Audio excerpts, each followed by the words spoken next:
Hi folks, all doing? Hero of None here with your Mundus Minute on July 30th, 2021.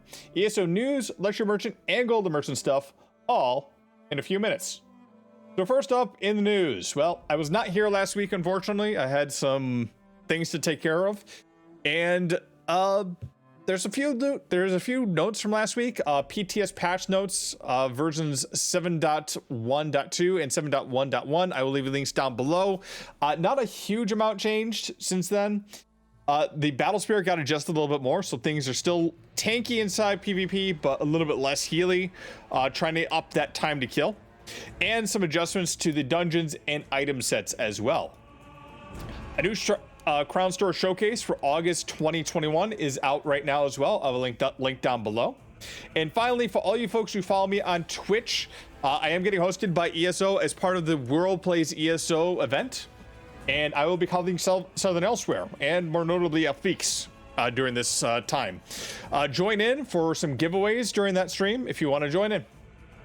Let us take a look at the Lecture Merchant and the Golden Merchant for this week.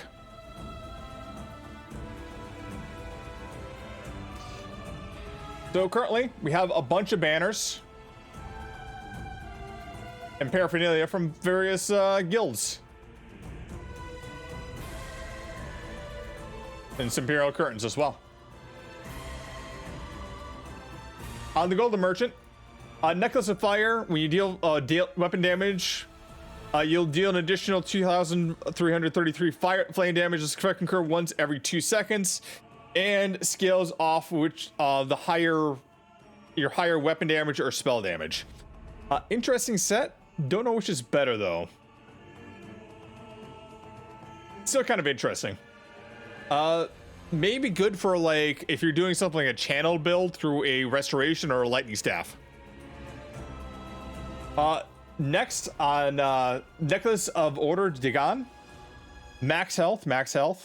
4% healing taken, 5% healing taken, and gain measure of vitality at all times, increasing healing received by 8%.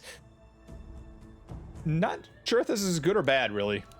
Might be useful in low B PvP. I would probably not get the gold version of this. Instead, I'd probably get the green version. I think this comes out of Alakir Desert. For 250k, Necklace of Scattering Demise. Comes out of Depths of Malatar. When you deal critical poison damage to an enemy, you summon a Scathing Maw, which attacks your enemy after 2 seconds, which deals 10k poison damage and inflicts minor vulnerability for 15 seconds, increasing the damage taken by 5%. That can occur once every 10 seconds and scales off your higher weapon or spell damage. I'd probably say not worth it, really. Yeah, that's a long downtime, and it requires critical poison damage, so it's not going to work on just standard weapon poisons in general.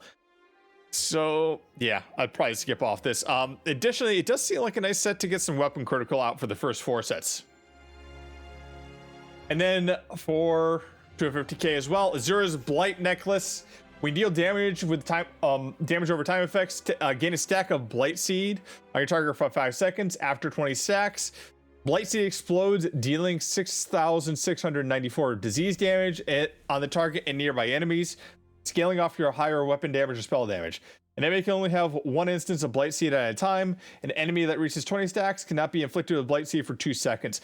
Useful for Zergs, and I think this will probably go well with the new Pestilence set that's coming out in the next patch.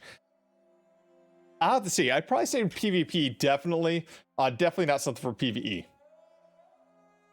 And for the helmets, Celtrix for 100k or Engine Guardian. But these dungeons are so simple to run, I would just recommend skipping over the 100k and just running the dungeons instead.